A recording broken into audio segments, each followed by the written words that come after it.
শুধু কয়েক মাস আগে আনন্দের গল্প ছিল, আজ তা নীরবতায় ভেসে যাচ্ছে। তাহসান খান নিজেই নিশ্চিত করলেন রোজা আহমেদের সঙ্গে তিনি আর একসঙ্গে নেই। ব্যক্তি জীবনের এই ঘূর্ণিতে গান থেকে দূরে সরে যাওয়া ও ক্যারিয়ারের মোড় সবই রহস্য ঘনীভূত করছে। ব্যক্তি জীবনের এই ঘূর্ণিতে গান থেকে দূরে সরে যাওয়া ও ক্যারিয়ারের মোড় সবই রহস্য ঘনীভূত করছে। ভাঙ্গন কি শেষ, নাকি নতুন অধ্যায়ের সূচনা? নতুন বছরের শুরুটা যে এমন দুঃসংবাদ নিয়ে আসবে তা হয়তো কেউই ভাবেনি। মাত্র কয়েক মাস আগেও যে সম্পর্ক ঘিরে ছিল সুখের গল্প, আলোচনার ঝলকানি, সেই গল্পই হঠাৎ মোড় নিল নীরবতায়। জনপ্রিয় গায়ক ও অভিনেতা তাহসান খান নিজেই জানালেন, গুজব নয়, সবই সত্য। তিনি ও রোজা আহমেদ আর একসঙ্গে নেই।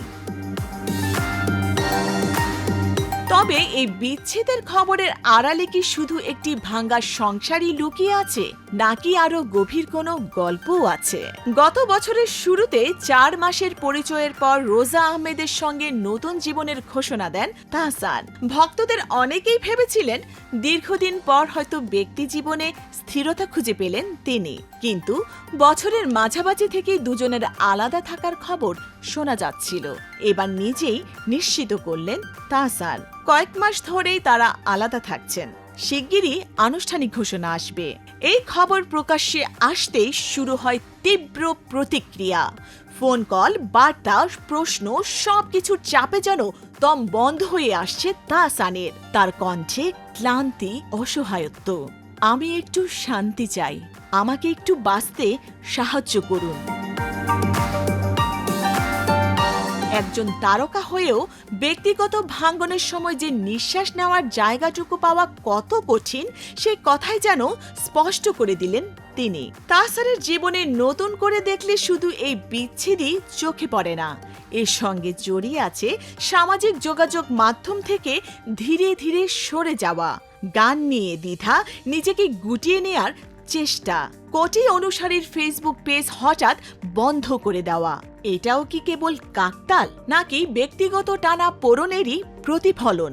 নিজেই একসময় বলেছিলেন, ভুয়া খবর, গুজব আর মানসিক চাপ তাকে ক্লান্ত করে তুলেছিল। হয়তো সে ক্লান্তি জমতে জমতে আজকের এই নীরবতা। এর আগেও তার জীবনে বিচ্ছেদ এসেছে। দীর্ঘ 11 বছরের সংসার ভেঙে 2017 সালে আলাদা হন রাফিয়াত রশিদ মিথিলার সঙ্গে। সেই অধ্যায় পেরিয়ে আবার নতুন করে শুরু করেছিলেন, কিন্তু দ্বিতীয়বারও কেন থামতে হলো?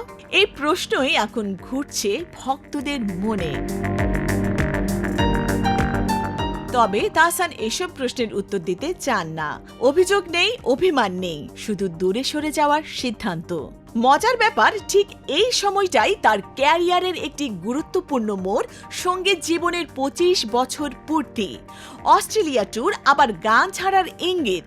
সবকিছু মিলিয়ে যেন তিনি নিজেই নিজের জীবনকে নতুন করে ভাঙছেন, গড়ছেন। একদিকে বাংলা গানকে আন্তর্জাতিক পরিসরে নেওয়ার স্বপ্নের কথা, অন্যদিকে হঠাৎ গান থেকে সরে যাওয়ার ইঙ্গিত। সবকিছু মিলিয়ে রহস্য আরও ঘনীভূত হচ্ছে।